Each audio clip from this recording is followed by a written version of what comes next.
Doni të bëheni të pasur, më ndiqni me kujdes deri në fund, për të mirën tuaj.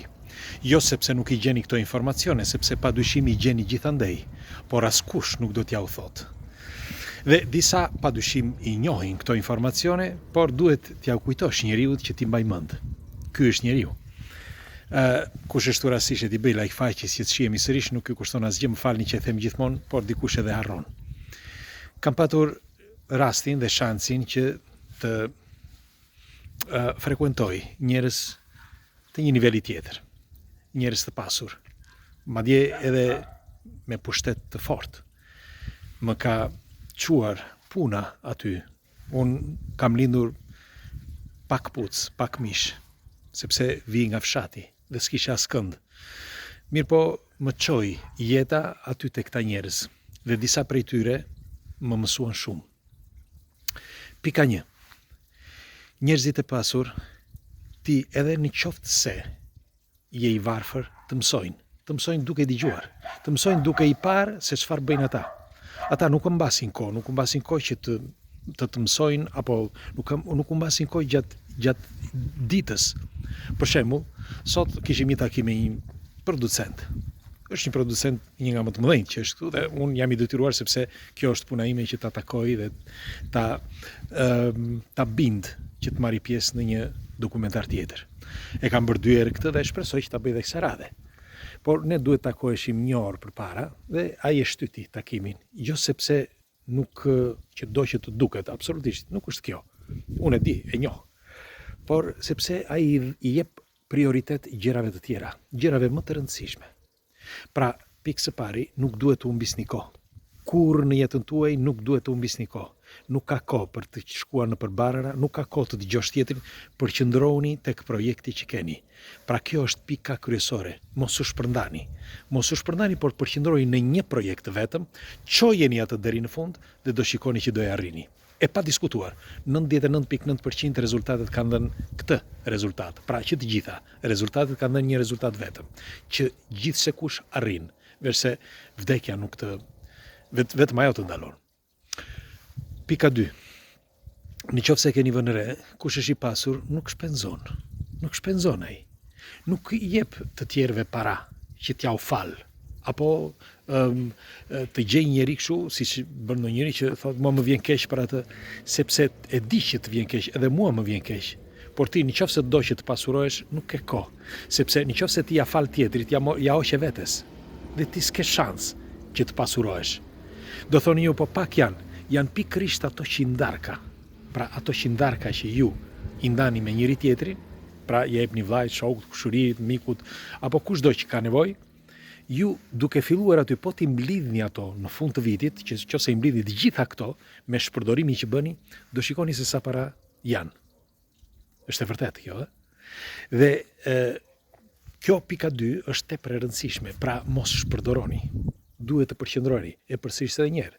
Zemra e njeriu është e madhe, si për shembull të gjithë e dinë, si sillem unë, u kam falur të gjithëve, gjithmonë. Dhe unë nga momenti vetëm që krijova familje, që fillova që të kem një jetë më rigoroze, më të stabilizuar, sepse më përpara s'kishte problem, kushdo që t'ishte, nuk e kontrolloja dot veten. Dhe kjo është karakteriale, por edhe njëkohësisht edhe familjare, sepse nëse do të kishe një familje, siç e bëjnë dhe të pasurit kanë familje dhe kanë baza të forta dhe kanë disa parime të rëndësishme. Pra këto janë 2 pikat kryesore. Por ka edhe një pikë tjetër. Nëse keni vënë re, të varfrit humbasin kohë duke kursyer ato para që kanë. Bëjnë ç'është e mundur të kursejnë ato para që kanë. Kurse një i pasur jo, ai nuk kursen para, sepse ai jeton jetën siç duhet. Nuk i shpërdoron ato, por nuk i kursen. Sepse nuk i shpërdoron me të tjerët që t'ia fal të tjerëve siç thash më përpara, por ai nuk i kursen që nëse do ta bëj jetën e bën. Por ka diçka tjetër. Ai investon. Investon me inteligjencë dhe me para. Ndërkohë që një i varfër nuk investon, por çfarë bën? Ato ka. Dhe lexova disa komente para disa kohësh që kisha folur për këtë gjë në një video në Facebook, duke nënvizuar që dikur jetoja me një të bijin e një pasaniku shumë të madh dhe për shumë vite mirë po, nuk ndajtëm bashk, megjithatë, kur u ndam, doja të thoshe që gjatë asaj kohe, i jati nuk është se bënte të pamundurën për të bien. Kishte para pa fund, ai ka para pa fund. Nuk bëri ai të pamundurën që të jepte para sa jo me kriter, me fjalën nëse çfarë të duhet. Kjo, okay, do bëjmë këtë. Pa i dhënë më shumë sepse ti duhet të punosh, sepse i thoshte të bijës, sepse si do ta kuptoj ajo jetën nëse nuk shpenzon, pra nuk i jep rëndësi asaj që ka, parave, jetës e tjerë. Pra ti nëse sepse ti mund të kesh për shembull 1, 2, 3 apo 5 milion euro, por një njeri që nuk jati vlerën mund t'i shpenzojë ato brenda një dite, sepse nuk jati vlerën. Pra një i pasur investon, në ato para që ka investon, ndërsa i varfëri nuk ka dhe çfarë bën? Mundohet të kursej. Por ndonjëri nga ju do thotë, po mirë, na i varfër, si më dhe ka për të gjithë në këtë botë. Për të gjithë ka, vetëm që duhet mendje, duhet zgjuarësi se si ti investosh, para që ti të kesh para dhe mos jesh i varfër. Dhe pika 4, që është ajo, nuk është më e rëndësishmja, por do thoshja që është ndër të më të rëndësishmet, është përveç se investimit, po ta shikoni, ata që janë të pasur, bëhen vetëm me të pasurit. Shikoni i vrojtoni. Nuk është se ata rrinë me të varfrit, apo humbasin ko me këdo do si do. Jo, rrinë me styre. Dhe ti, në qoftë se rri me ta, ti do mësosh. Edhe si kur t'jesh i varfër, edhe si kur të mos kesh asgjë, ti mëson shumë nga ta. Mëson kaq shumë sa ti nuk e kupton, me kalimin e kohës e kupton. Kupton rëndësinë e jetës, kupton rëndësinë e të ardhurave financiare, kupton se si të bësh para, kupton se si të ecësh në jetë, sepse në jetë ecën vetëm me zgjuarësi. Me këta producent të mëdhenj, me këta pasanik që kam takuar në jetën time, secili prej tyre më dha diçka. E përsëris, është e vështirë që njeriu të ndryshojë karakter, siç edhe unë për shembull. Mua edhe sot më kërkon ndonjëri i them, ç'të bëj? Mirë po, nuk duhet jetë kështu njeriu. Nuk duhet jetë sepse ndryshe nuk ke për të bërë kurrë. Me fjalë ti s'ke për vete, pse duhet i falësh të tjerëve? Dhe po thoshja, ata secili prej tyre të mëson. Ti edhe sikur mos të dish asgjë, vetëm të rish me ta. Të rish mëson. Mëson sepse shikon disa teknika. Pra unë nuk do shkoja në ato majat aty ku shkova, qoftë si iluzionist për televizione, apo qoftë si aktor, apo ku ta di unë, në çdo hap të jetës, sepse janë pikërisht ato ti duhet të dish të ecësh, duhet të dish ta bindësh tjetrin që ke përballë, që ai të thot po në punën, sepse ne jemi gjithë jetën tonë, ne kërkojmë punë. Vini re, kërkojmë punë që t'jemi dikush. Pra ti, ose vetë po ta krijosh punën tënde, sikur ti je ti pronari, prap ti do trokasësh tek dikush, që ai të hapi dyert për atë punë që ti po bën. Dhe ti duhet jesh i aftë që ta bindësh atë. Por ti në qoftë se nuk jetë i të njëjtit nivel me të, ti nuk mund ta bindësh kurrë atë.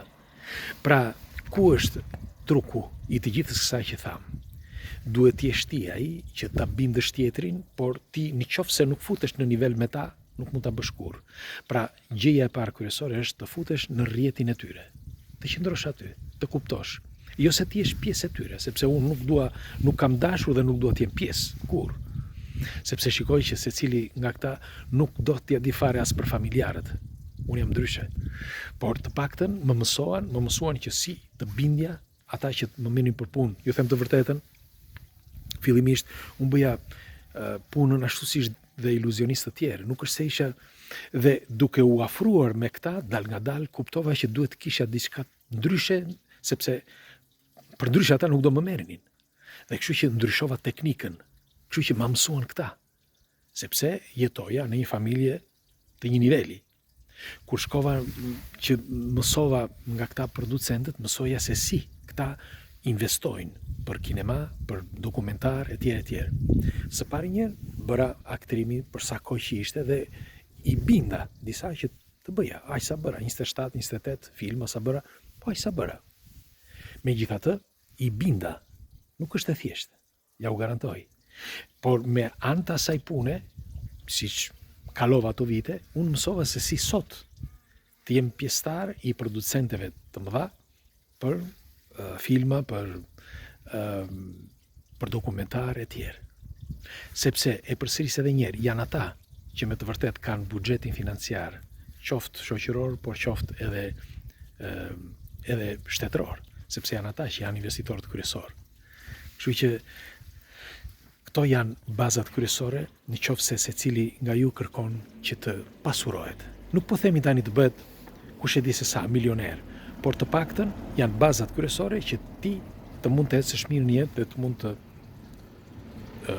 investosh jo vetëm në jetën tënde, por edhe për familjen. Shpresoj të kem qenë i qartë. Shkruani mendimin tuaj çfarë mendoni për këtë. Pres komentet tuaja dhe si gjithmonë kur shtu rastësisht i bëj like faqes, që jemi sërish. Ju përqafoj të gjithëve. Faleminderit që jemi për bashkë.